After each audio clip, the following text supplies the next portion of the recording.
2025 sera une des plus difficiles de toutes les années qu'on a connues.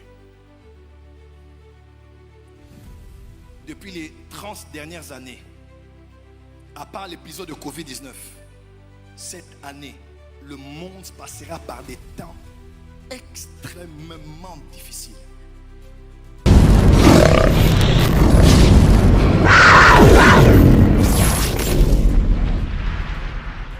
La Bible déclare, quand il devait lever le camp pour aller en guerre, on devait sonner la trompette et on dit, c'est Judas qui devait s'élever en premier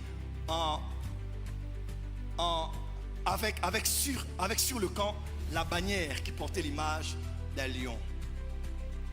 L'église de Jésus va passer à une autre phase. Mais c'est Judas qui sera en avant. Et Judas est un lion. Et Judas est un agneau immolé. La guerre spirituelle dans laquelle nous allons entrer en 2025, si tu n'es pas un homme de prière, tu vas tomber dans l'apostasie. Pasteur Fraise, écoute-moi. 2025 sera une des plus difficiles de toutes les années qu'on a connues. Depuis les 30 dernières années, à part l'épisode de Covid-19, cette année, le monde passera par des temps extrêmement difficiles. Qui a vu ce qui se passe à Los Angeles? Théorie du complot ou pas, climat ou effet des pyromanes, peu importe, ce qui se passe est un acte inédit. Je suis votre prophète et je vous parle. 2025 sera une année très difficile, même pour la RDC. Économiquement, ça va être dur. Socialement, ça va être très dur. Le bilan de tous ceux qui travaillent sera, je vous dis, sera au rouge à la fin de cette année. Parce que ça va être une année très dure. Ce qui se passe à l'Est ne va pas s'alléger. Ça va encore se durcir en cette année. Si j'ai un prophète de malheur, je vous annonce ce qui va arriver. Vous allez entendre parler des choses qui viennent du ciel, qui tombent sur la terre, comme ceux qu'on voit dans les films.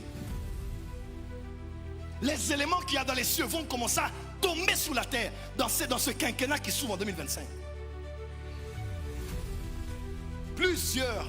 Cette année, on aura beaucoup de morts. Il y aura beaucoup de plusieurs figures emblématiques dans beaucoup de secteurs sur le plan mondial. Beaucoup vont mourir en cette année. Des chefs d'État, des chefs de guerre, des musiciens, des journalistes. On va en compter énormément. 2025, 2030.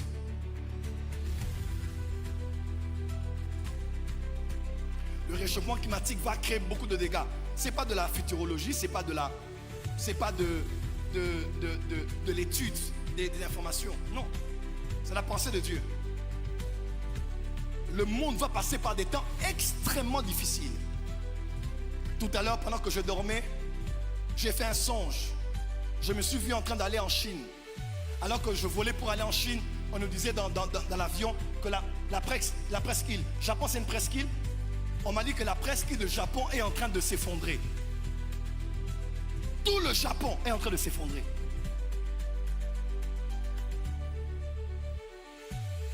Les ténèbres vont devenir épaisses. Et beaucoup de gens vont abandonner la foi. Regardez bien. Autrefois, on allait dans les retraites. Quand quelqu'un est dans les retraites, on voit ça sur ses statuts. Aujourd'hui, quelqu'un est à la prière mais poste des blagues. Quelqu'un est à Nouka mais poste des jeux. Quelqu'un à Nouka mais poste des faits de société. Les gens ne sont plus dans la crainte de Dieu. Les gens n'ont plus la révérence pour Dieu. Les gens ne tremblent plus en ce qui concerne ce qui est de Dieu. Les gens ne tremblent plus. Nous sommes dans la saison où l'apostasie va s'étendre sur la terre. Beaucoup de grands pasteurs, vous allez entendre, tel se proclame homosexuel, tel se proclame, et comment ça, on va en voir de toutes les couleurs. Gardez la foi. Voilà pourquoi, si tu ne vis pas dans les bases, les simples bases de la vie chrétienne, tu vas être emporté. Je peux dire quelque chose? Si tu es seulement quelqu'un qui est là pour servir à l'église, tu es seulement là pour être proche de Daddy, tu es là seulement pour être donateur des églises, tu seras emballé par ce vent d'apostasie. Il faut que tu restes dans les bases bibliques, dans les bases simples. Quelqu'un qui prie, quelqu'un qui jeûne même 1 fois, 2 fois par semaine. Si tu n'es pas dans les bases de la vie chrétienne, beaucoup de gens vont perdre la foi. Parce que c'est un vent qui va souffler. On va entendre beaucoup de tragédies, beaucoup de scandales, beaucoup d'églises qui vont fermer. Est-ce que quelqu'un m'entend? Mais dans tout ça, Dieu a un reste. Et ma prière que tu sois parmi ceux qui seront ce reste. Un reste fidèle.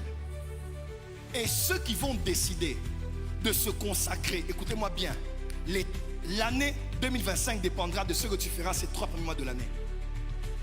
Celui qui ratera ces 3 premiers mois de la prière ne réussira pas en 2025.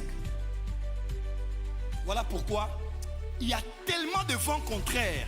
Si tu n'es pas un lion sur la terre et un aigle dans les cieux, tu seras emporté. C'est une année où on verra des vents contraires. C'est une année où il y aura plusieurs étoiles qui vont s'éteindre et d'autres très faibles qui vont commencer à briller. Cette année. Une année difficile. Mais dans ce milieu hostile, Dieu va élever plusieurs. Il va les bénir, il va les enrichir. Ceux qui vont garder les cœurs d'enfants, ceux qui vont garder les cœurs des chrétiens, ceux qui vont garder des cœurs qui cherchent et recherchent Dieu plus que toute autre chose. Je suis aujourd'hui, vous le savez, entre l'Afrique et l'Europe. J'ai un temps ici, j'ai un temps là-bas. Parce que là-bas aussi c'est un champ missionnaire. Bientôt, c'est avec vous que je partirai. J'enverrai des pasteurs là-bas maintenant. Mais du peu de temps de mon apostolat, ici et là-bas, je vous dis, la vie chrétienne, la véritable là, beaucoup de gens ont déjà perdu ça longtemps. Les gens sont habitués aux prophètes, aux pasteurs, aux activités de l'église, mais il n'y a plus beaucoup qui sont attachés à Jésus. Plus beaucoup. Ma prière est que Hanouka 2025 soit Hanouka de la consécration.